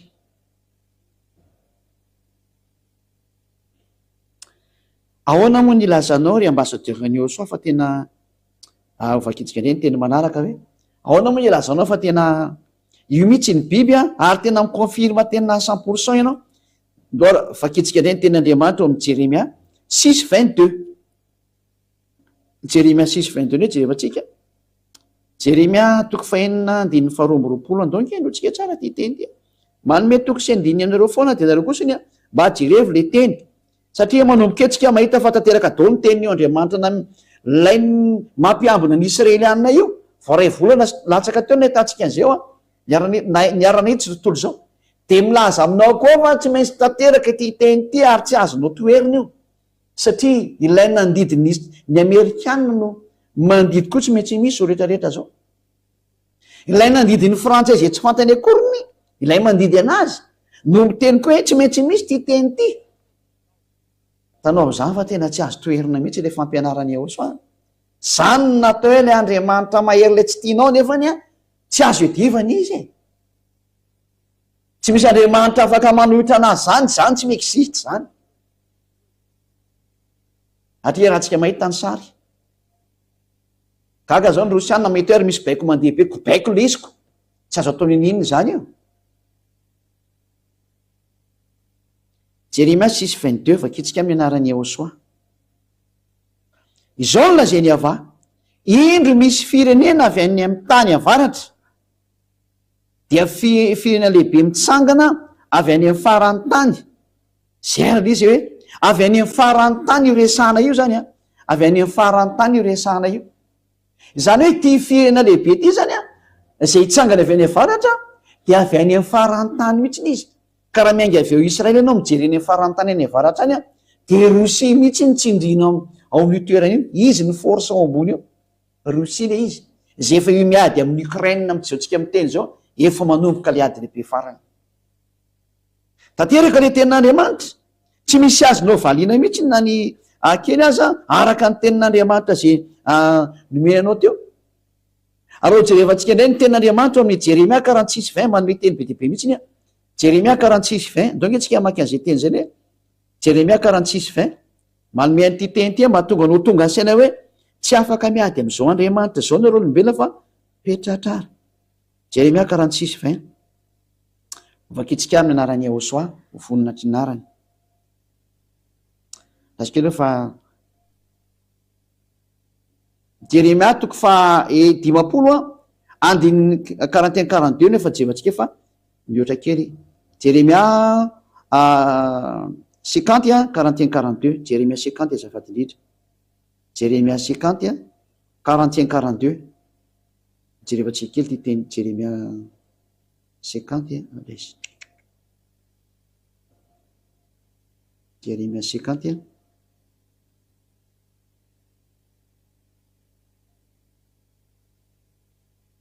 de 41 ary 42 de hitantsika mihitsy hoe avy any amin'ny farany avaratra mihitsy ny tyloza mandeha amin'ny tany ity. Jeremia 50 41 42. Indro misy firenena avy any avaratra dia firenena lehibe sy mpanjaka maro no mitsangana avy any amin'ny farany tany. Io le izy io tsy pika sy lefina no entiny, loza be sy tsy mamindra fo izy, ary ny feony de mirondrona toy ny ranomasina, sady mitaingitra ovaly izy, ary voamana tahaka ny lehilahy ho ao amin'ny ady hamely ianao ry Babilôna zanaka vavy. Ny Babilôna ny taranaka ratsy fana rehetrarehetra zao, ny ratsy saina rehetra amin'ity tany ity. Babilôna mpanao ratsy, miomany ianao. Avy any amin'ny farany avaratra tena matsiravina be ry zareo, tsy mamindra fo izy. Ny feony zareo de ohatra ny ranomasina mihitsy izy rehefa mandeha, noho ny amaroany dikan'izany. Zany sary rehetrarehetra zany zany ohatsiketra zay miainy de tena manambara ny loza miatra amin'ity tany ity, fa avy any amin'ny farany avaratra ny loza amelin'ny tany.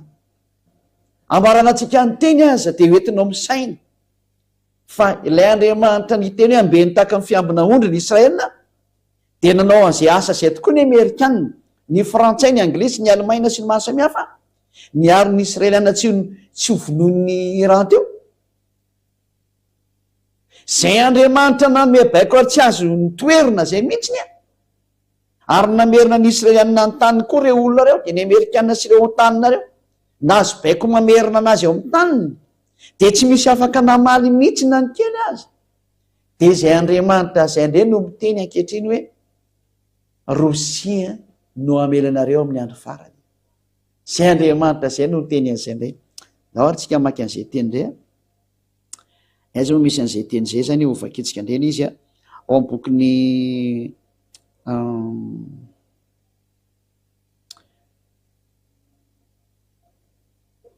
Ezekela toko 7:30 no vakitsika raha operan-tanànao zany. Ezekela toko 7:30. Ary etsika dia hita fa hitarika ny firenena rehetra ny Rosianina ao anatin'izany ny Afrika. Fanambarana efa tany amin'ny 2003 daholo zany fanambarana zany. Raha ho an'ny Madagasikara de fanenao zany teny zany ny malagasy tamin'ny 2003. Nampianarina taty amin'ny tanin'ny Madagasikara zany tamin'ny radio sy ny televizion. Radio moa ny tena nalaza be tamin'izany teto ny faritra Madagasikara, Antananarivo, Ambohidrapeto.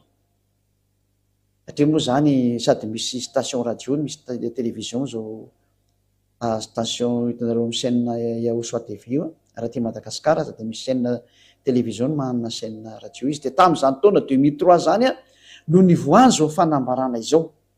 Zay Rosia tamin'izany fotoana zany de tamin'ny 2003 de firenena malemy voavy potika izy tamin'ny président Mikhail Gorbatchev, zay potika ny fanjakana Rosianina ilay atao hoe URSS tamin'izany fotoana zany. Potika izy ary rava ary tsy misy fahefana mihitsiny.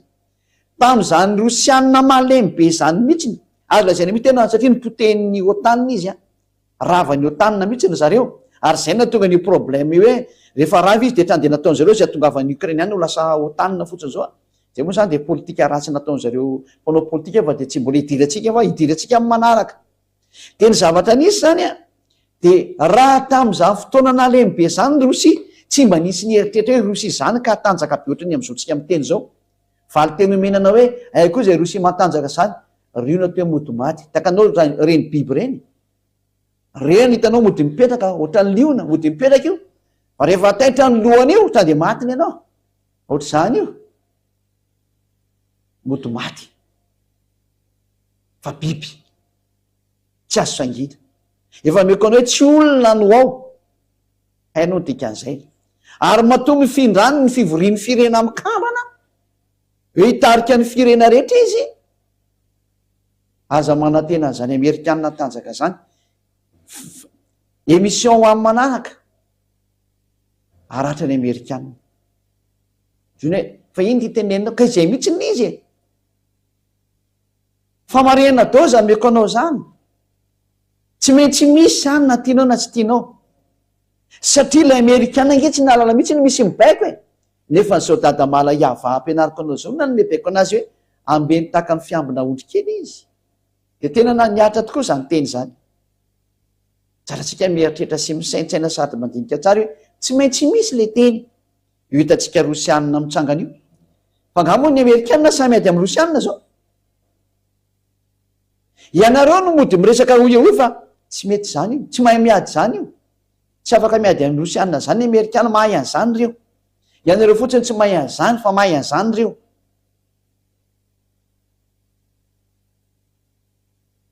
inoerany teny Ezekela 38 moa andininy voalohany amarana antsika anazy Ezekela 38 de samy mandinika tsara zay nampianariko anao teo na hoe zavatra tsy honoana akory zany fa zavatra réel rahantsika mahita mihitsy ny sara eny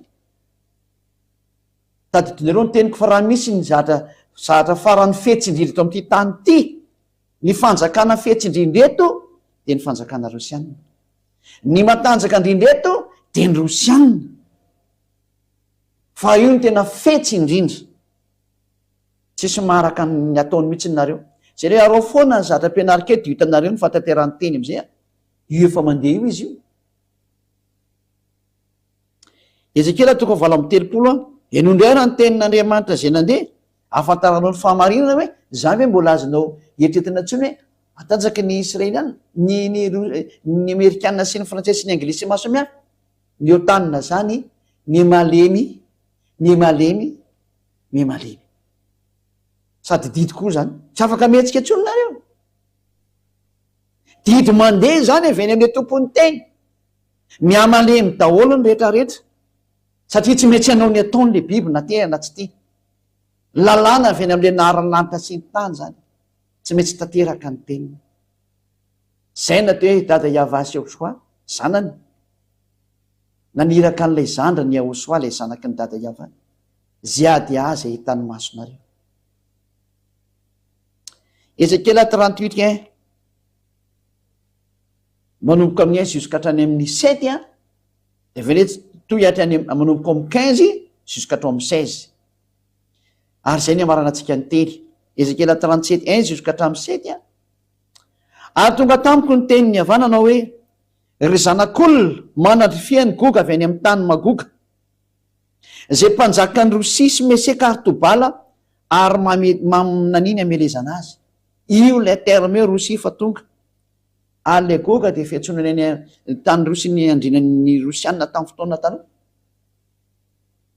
zay ary magoga mpanjaka ny Rosia sy Meseka ary Tobala zany magoga zany de anisan'ny razambe tany alohaben'ny Rosianina zany mbola ampianarina atsika rehefa mampianatra ny momba ny am'izany resaka zany tazavena atsika daholo zany fa aleloha aranatsika fotsiny izy ka ataovy izao ny lazay ny ava tompony maro indro amelanao ary goga mpanjaka ny Rosia tena mpanjaka ny Rosia mihitsiny sy Meseka mosoka moa dikan'izany na Moscou ary Tobala moa de zareo miaraka aminy eo andininy fefatra hitarika anao ka nisy masomby ny valany ranonao matoy izy zany asiana masombia de taritina ny valany ranony tsy mety mivoaka izy nydika zay tsy mety miady izy izay ny lazako aminy hoe zany Rosia zany ny fetsindrindra ny antony olazakanareo ny antony fa izao ny antony mahatonga tsy mety miady satria raha vao miady eo izy de potika tsy ny amerikanina ny apotika anazy fa tapitra ny androny zay menanao vahoana raha vao izy no mitsangana miady eo de tapitra ny androny de mody mitarazorazo izy fa raha ny fitaovam-piadiana zany Rosianina zany lehibe ny extraterrestre ao ambony ao no miaraka aminy ary zany ny teknôlôjia faratampony raha tsy hainareo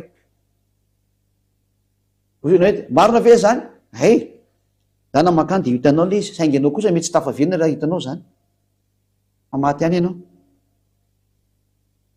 ary hitarika anao ka nisy masombiny valany ranonao ary hoentiko mivoaka ianao sy ny tafika ao rehetra ele hoe taritiny izy hivoaka atao ary tonga zany famohanana azy tany hivoaka atao zany didiny izy tsy maintsy mivoaka am'izay tsy mahazo mijanona ntsony izy ary tsy mahazo mitarehdrehetra izy fa tonga ny famaranana ny tantara nefa misy fandaminana tsy maintsy mandeha ao anatin'izay fizy tsy maintsy mivoaka ary hoentiko mivoaka ianao sy ny tafika ao rehetra sy ny soavaly de ny mpitsaingy soavaly samy mitafy marevaka izy rehetra de olona maro be mitondra ampinga lehibe sy ampinga kely ary samy mitantsavatra io ary izy fa mivoaka am'izay le Rosia le avy any amin'ny farany avaratra miaraka amin'ny persianna tanareo tsara izany miaraka amin'ny rosia am'zao tsika miteny zao fampianarana tamin'ny 2003 zany izany miaraka aminy am'zao tsika miteny zao raha tsy ny iranianna satria ny iranianna moa ny atao hoe persianna hitatsika tsara ny fiarahan'ny rosia sy ny iranianna iza moa no miaro ny iranianna am'zao tsika miteny zao hoe ny rosia no nitsangana hoe raha misy mikitikitika iranianna de eo zay eo akaikeo iaro anazy taka ny amerikana amiteny raha vao misy mikitika israeliana de eo zay mitsangana miaro anazy mazava zany fa ifandonina ny de super puissance tsy afaky ady amin'ny rosia zany ianao ry amerikana zay avo hiteny hoe impossible aminao ny ianao azany satria ianao mihitsy ingeny lasa niaro ny israelianna baiko ny andriamanitra iava ino nataonao tsy afa-manoatra anao fa izy ny tompony teny izy ny tompony fahefana tompony hery tsisy afaka manohitra azy de izy ihany koa no miteny hoe tsy maintsy ho avy rosia hipetraka amin'ny toerana nametrahana azy satria tsy maintsy ameliny israelianna izy voalahatra ameliny israelianna izy tsy maintsy miary ianao dikan'izay tsy maintsy andady eonatreny famarinana nrehetrarehetra ny famarinana zay raha avy amin'io dada iava io tsy maintsy tanterahana tsy maintsy tanteraka ny teniny miaraka amin'ny ary ny iranianna zay atao hoe persianna ny etiopianna hitatsika ny fiarahan'ny sinoa sy ny etiopianna ary hitatsika ny fiarahan'ny etiopianna amin'ny rosianna ao ambadika eo fa mivantana le izy amikehitriny miteny zao raha hitatsika ny fiarahan'ny afrikanna rehetra miaraka amin'ina moa miaraka amin'ny rosianna tany amin'ny taona 2003 daholo ny tenenina zany hoe miekary ianao ry afrika hiakatra zany afrika zany ary nanomboka tamin'ny fiakarana izy moa ny fiakaran'ny baraka obama tao amin'ny fitondrana no ny voany teny hoe miekary ianao ry afrika ary mbola hiteny zay ady amzo tsika miteny zao hoe aza gaga raha isongadina afrique du sud aorina kely fotoana fotsy izy ny andrasanareo ary azagaga ny mahita ny afrikanna miazakazaka manatona ny rosia satria baiko n'andriamanitra ny ala izy efa tany amin'ny 2003 daholo no tenenina zany miaraka amin'ny etiopianna miaraka amin'ny libianna anao ny etiopianna sy ny libianna efa nisy atao hoe goavana mihitsy ny eo mifatiny afrika ao zao tsika miteny zao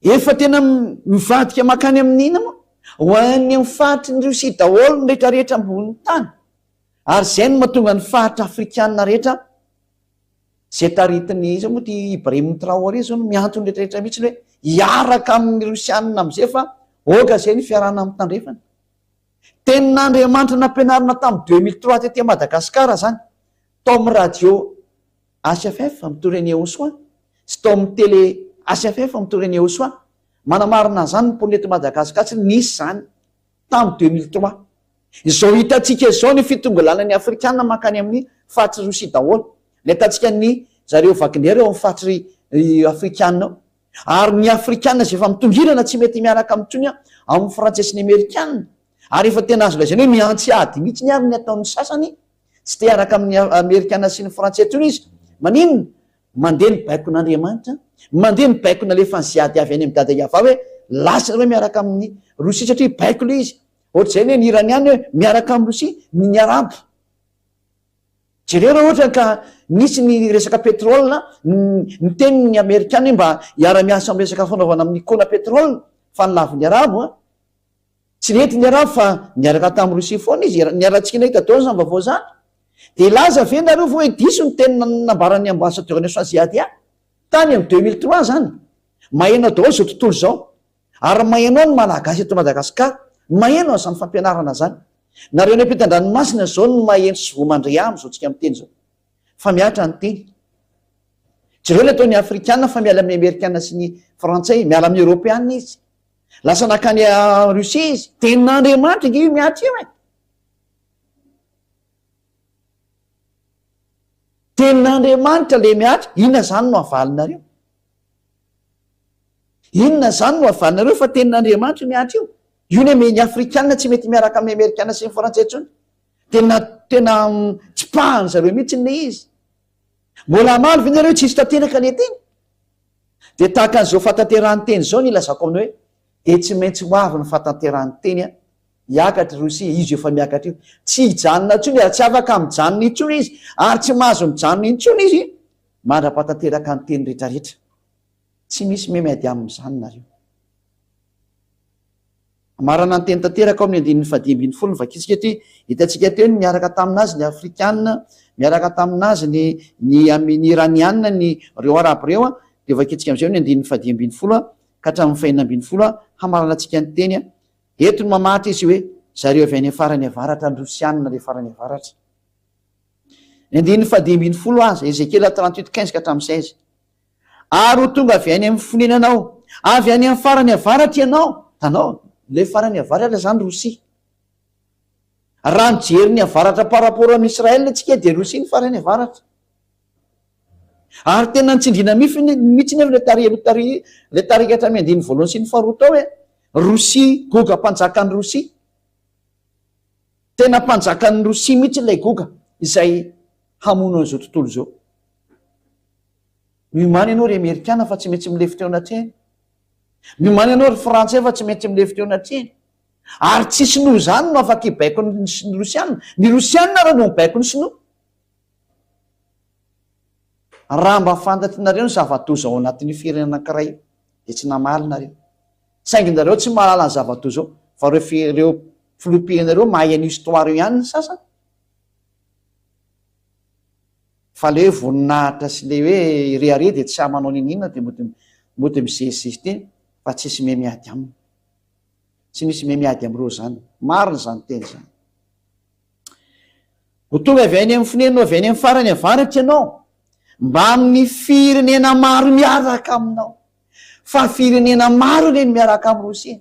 Aza mieritreritra reo fa tsy maro miaraka aminy. Mitongilana makany Rosia daholo zao toa zao rehefa tonga mibaiko mampandeha an'izany. Mandeha makany daholo nareo. Fa didin'ilay avo indrindra tompony teny tahaka an'izy miteny hoe ambeny tahaka ny fiambina ondry kely ny Israelianina dia ny ambiny ny Amerikana sy ny OTAN. Dia zany koa ny teny hoe mandehana tanterao zao teny zao. Tsy maintsy mandeha manatanteraka ny teny rehetrarehetra satria efa misy koa moa mandeha raha teo fa vao mehy mafisina ny teny tanterao. Efa tamin'ny 2003 zany teny zany nandeha. Tonga zao ny 2024 mandeha ny fanatanterana ny teny tsy maintsy fitena hatramin'ny farany zany fa didiny ayava. Dia olona marobe sy miaramila betsaka ary andiny fahinambiny folo Ezekela 38:16. Ary akatra ameliny Israely oloko tahaka ny fiakatry ny rano anarina ny tany ianao. Ho avy izy ameliny Israelianina ihany koa tahaka nataony rehetrarehetra teo ihany. Tahaka nataon'ny Asirianina, ny Babilonianina, ny Medianina, ny Persianina, ny Greka, ny Romanina, namely azy daholo rehetrarehetra. Zao ndray zany misy amely azy farany, tsy izy ny ameliny Israelianina farany fa ny Rosia. Zay no mahatonga azy tsy mbola velakitiana fa miandry an'ny Rosia. Raha ohatra izy ka misy miketika dia manjary tsy misy ompiten'ny Rosia intsony. Ka mandra-piakatra ny Rosia dia tsy misy ambenana izy. Io izy io nefa eo Rosia, mimanao ry Amerikana fa tsy maintsy miala amin'izay ianao. Tsy maintsy miala ianao. Tsy maintsy miala daholo nareo amin'ny fiarovany Israela fa tsy mety intsony. Ialànareo miasa nareo fa tsy maintsy mandre ny teny.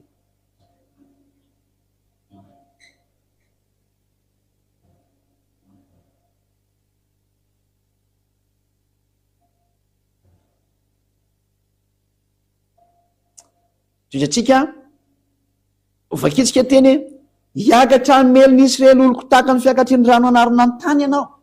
Tsy maintsy ho avy zany ny famelezany zareo indray ny Israelianina. Ohatran'ilay sary teo ihany.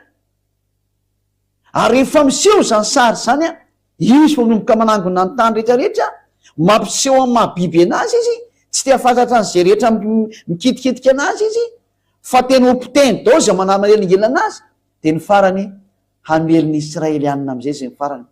Roviana hono no tonga zany, dia mamaly amin'izay ny teny Andriamanitra hoe ao farany hoe any amparany no tonga zany. Rehefa tonga ny farany zao efa iainantsika zao nefa ny farany tsy maintsy miala Israel tsy maintsy miala ny Amerikana na tena na tsy tiana dia zao ny voalazany. Ary hoentiko ameliny taniko ianao mba hafantaran'ny firena rehetra rehefa miseho masina io natrehany aho ny amin'ny ataoko aminao ry goka. Io Andriamanitra iava eo amin'izay amin'ny alan'ny Jehosoa zanany zay mpanatanteraka ny teny, io ny amely ianao ry goka. Melo lalana an'izany Jehosoa zany ny zandriny, ziady azy hitanareo maso. 'Ny tapitra ny fampianarana androany ny filazana aminao fa tena tsy afaka miady amin'io rosia io zany ianao, goga mpanjaka ny rosia, tsy afaka miady amin'io zany nareo, ny fahendrena aleo miala toy izay potika, fa tsy mahataitra-ndreo manapotika anareo olombelona, tsy taitra am'izany reo, tsy reo vao ny anapoteny an'ny ukrainianina zay rahalahany, ary azo lazaina mihitsy hoe dadabeny ary ukrainianina reo de dadabeny raha ny firazahana zany resahana de tahaka ny dadabeny, fa vonoiny ataony fainy mihitsy tsisy andra mihitsy izy, tsy mba misy mieritreritra hoe mba fianakaviana ray aina nge tsy tokony famono, tsy miraharahan' zany izy, tsy miraharahan' zany mihitsy izy. Ny endry mahita ny lozaka mery de dala mandrosoka vo enganika iain'ny teny hatrany farany anao ary ao le fampianarany eo soa, ary ao daholo ny zahatra ho atoronao eto fa efa tonga ny farany ary efa hifarana le farany, isomratsy tananao sisa fa efa tonga ny farany, efa be zay ny lasa, efa kely sy le ampelantananao, efa hiditra antsehatra lay biby, fotoana foy sisa, tena taona foy kely amin'ny ratsan-tanana sisa ny isaina de hiditra izy, tsy azo sakanana tsony ny teny, mirary soanao zay ady aho tonga saina, hijeryn'ny fahamarinana marina anao fa tsy hijeryn'ny zavatra hitany sainao, fa lay zava-marina nampianarina anao no jirianao am'izay hoe moa va misy miady amin'io Andriamanitra io, zay na tonga fampianarany zay ady ara ohatra anao nijery hoe tsy misy Andriamanitra miady amin'io zany, ary tsy misy olombelona zava-boary miady amin'io zany, iavano anarany le Andriamanitra ray malalako iavano, ary ny zanany le malalany de Yahosoa, ary lay ny rany tonga ety aminareo ety de Ziadia, mirary sonareo ohatra Inosoa, tonga saina izy mandria, ary tena mijereva ny lalana ovony famonjena ny lalanao avotiny fanahinao, efa afaka sika misaotra dada malay avao, misaotra noho ny amin'ny hasoavanao sy ny hatsaranao, nomenao an'izao teny mahafinaritra mitondra famonjena, mampafantatra ny herinao an'ny olona rehetrarehetra, ampafantarinao azy marina ny mombanao hoe iza ianao, ianao le Andriamanitra Abrahama sy Isaka sy Yakoba tamin'ny fotoana tany aloha tany, ary ianao Andriamanitra ny amin'ny lanitra, Andriamanitra Yahosoa ianao, Andriamanitra any Ziadia ianao, tonga ny fotoana ampafantarana ny fahamarinana amin'ny olombelona rehetrarehetra, ary tonga ny fotoana ampisehoana ny herin'ny lanitra rehetra, hamerenana ny voninahitra mba hatateraka ny tena hoe ny voninahitro tsy omeko ny hafa ary ny anarako tsy azo lotony, iavano anaranao, iavano lay miteny ka tsisy masakana, milaza tsisy matohitra, iavano anaranao, iavano taio zao teny zao, ary zay mandre ady de hitondra soa azy ny teny, famerenana azy hitodika ho any amin'ny marina ho famonjena ny fanahy, dada iava-malalo voninahitra nao mandrakizay, taio zany teny rehetra zany, mba tena hitondra soa sy fahasoavana ho an'izay miaina, famonjena ho an'ny fanahy ny tany, ho anao ny voninahitra mandrakizay, amin'ny anaranao Yahosoa nanaovana zany vavaka rehetra zany. Halleloia, amen. De zay no amarana antsika ny teny tamin'ity anio tia, maraso antsika etra samy teny Yahosoa ho amin'ny fitohizan'ny fiarantsika indray amin'ny fandarana manokana amin'ny manaraka, velomatory.